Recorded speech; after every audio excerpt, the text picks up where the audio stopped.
Hey guys, and welcome to Quality Shot. If you are new to the channel, please make sure that you smash the like button and the subscribe button. Thank you very much for tuning in. And if you're old, you know what to do. Please do remember to also smash the like button and share the videos. Thank you very much. Okay, this is going to be a short and long overdue video. I was actually thinking about doing a watch along for this fight between Carl Frampton and Jamel Herring, or Jamel Herring and Carl Frampton even. But just didn't have time to do it. But now, after having, what is it? We're Monday. It's been a couple of days. Had a bit of time to reflect as well. Sometimes I'm a bit gung ho and I'll put out a review of a fight or reaction straight away, and sometimes it's fine.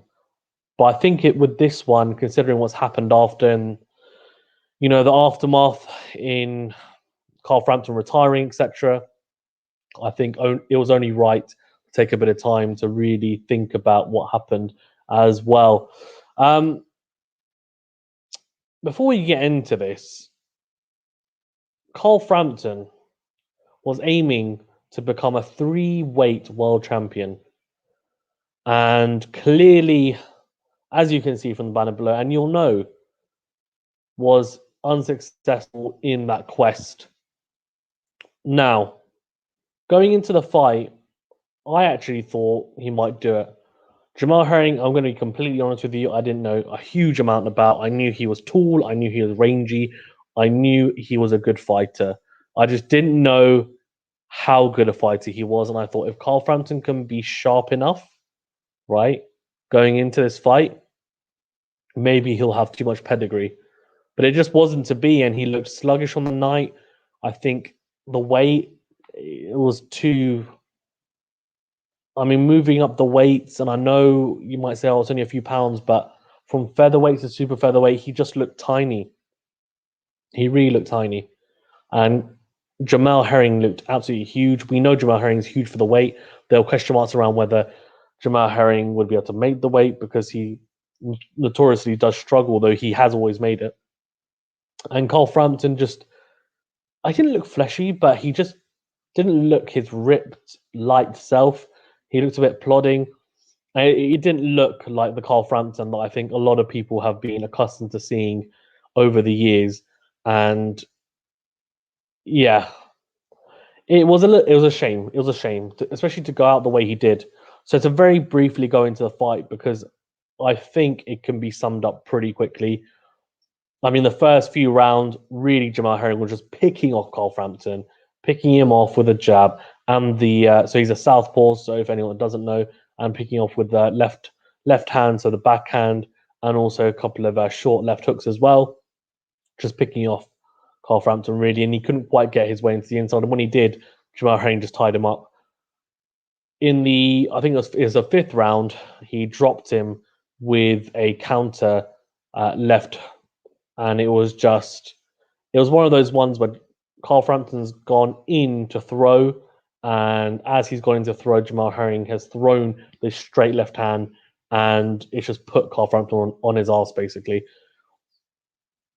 Now, from there, I was thinking, okay, he's got caught, right? His head looked clear. His head looked clear.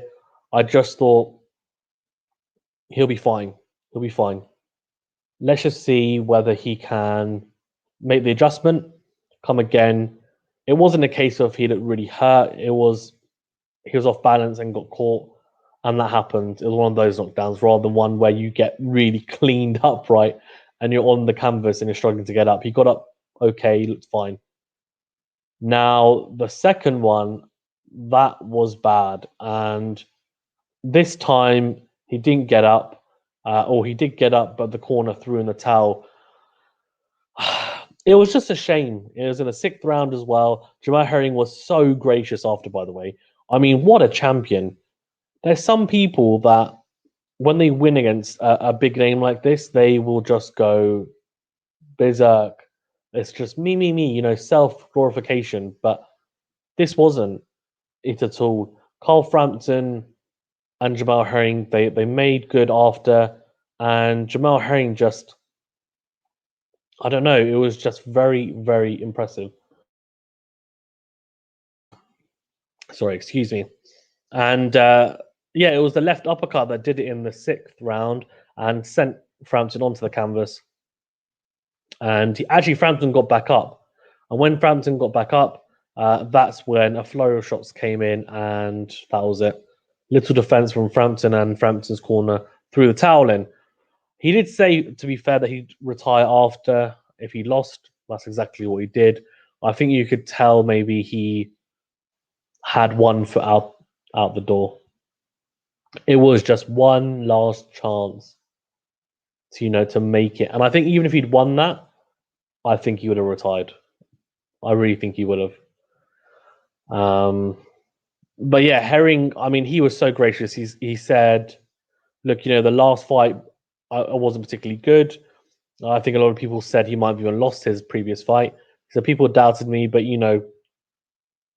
I came through this." And he said, "Actually, honestly, Frampton is one of my favorite fighters, and I'm honored to be able to share the ring with him. He's a two-divisional world champion." What's fantastic is that he also said he's done great things for the sport of boxing. It was just an honor. One thing that he did point out as well, though, in the post-match interview or post-fight interview even, was he had a cut over his eye, which was quite bad, and Carl Frampton caught him with a hook. And he just said, "Look, you know what? I'm going to keep going. This is mine." And he just looked hungrier. You know what I mean? And it's crazy to say this, but I just think Carl Frampton wasn't quite all the way there. And that's not taking anything away from Jamel Herring, but I just think that was the case. He is just, I think it's 100%. It is the right decision to retire. He's done a lot. He's a two-weight world champion. This guy is, he's a class act as well. And to see him get emotional, and that's also why it took a couple of days as well, because when I watched it, sometimes when you see someone lose that you actually are rooting for, and yeah, I'm a fan of Carl Frampton. I wouldn't say I'm a super fan, but I'm a fan. And watching it and seeing him lose the way he did, I had like this chill go through my body almost that was telling me, and I normally get that when something hits me emotionally, and I saw that and just thought, he's done. He's done. And it was sad to see him go out that way. And it's sad to see someone deteriorate like that in the ring. Like, whilst they're fighting, you can see they're just not the fighter they once were. I got that same one actually, and again, a fan of AJ, when he lost to Ruiz, and it was just shock. And it took me a little bit of time to kind of really register it. And I was thinking about it, and because it was in the middle of the night, I was in bed just thinking about it for an hour or so or going to sleep, and the adrenaline was just pumping. This wasn't as much because I wasn't super surprised by it, but it was just a case of, you know what, look, kudos to you. You've had a fantastic career, and it is the right time to retire. So Frampton, for anyone that does care, he just said, "I said before I retire, if I lost this fight, that's exactly what I'm going to do. I just want to dedicate my life to my family now. Boxing's been good to me. It's also been bad to me." He actually said, and there's been a lot of comments about this, he said, "The last few years with these boys, talking about Jamie Moore and Nigel Travis, have been the best in my career. I just want to go home to my beautiful wife and kids. That's it." So there were a lot of comments about this, which I don't think it was the right time to say this, but loads of people were saying, how can they be the best years of your career? Because he hadn't looked particularly good in the fights that he's had with Jamie Moore, and actually the best years and fights he had, people will argue and have been arguing, was with the McGuigans, which obviously ended up in a sour. It was just sour, wasn't it? In the end, court cases and all sorts, and it was just a case of they just didn't get on. And on top of that, I just thought to myself, you know what?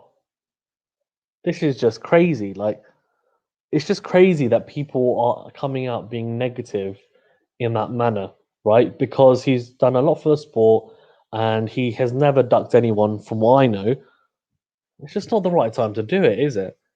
But anyways, I think maybe there's people that are fans of McGuigan's. I don't really know them that well, but they seem like good trainers. Obviously, it was a relationship that turned sour.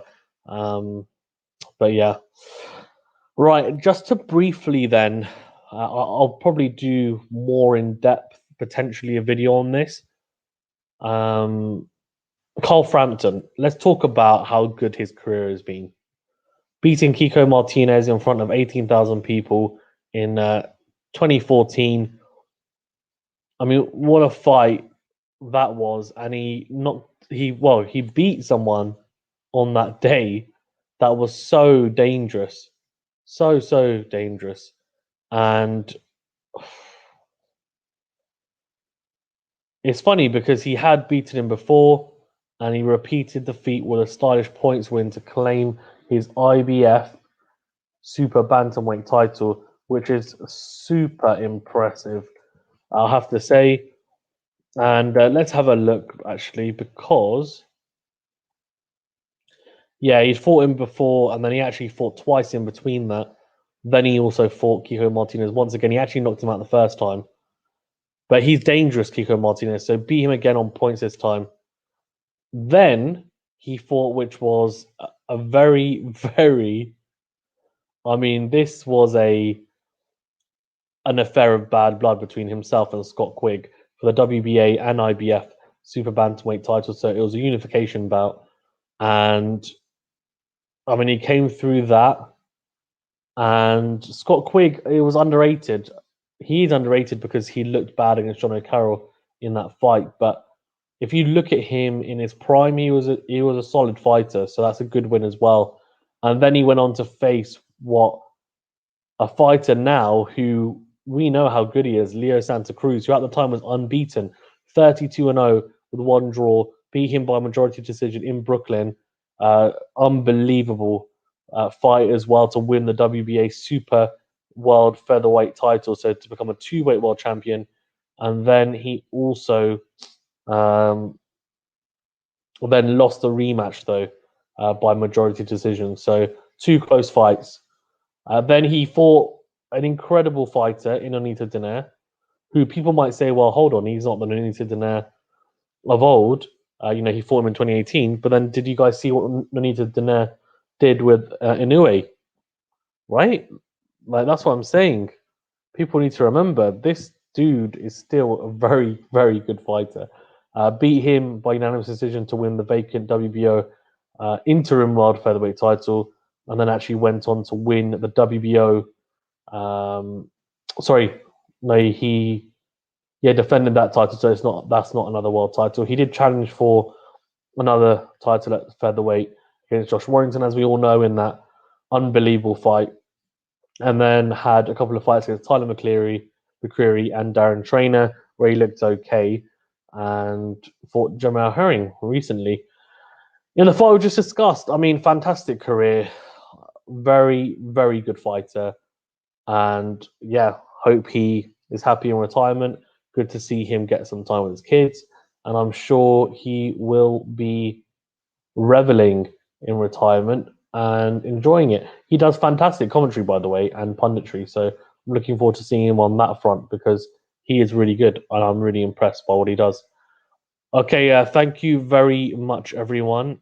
Please do remember to like this video and subscribe to the channel if you haven't already. It really, really does help. And you're all legends for supporting the channel. Please continue to do so. I will be coming out with some more boxing interviews, fingers crossed, with some good names, and also some more reviews and live streams as well to boot. Okay, thank you very much again. Have a fantastic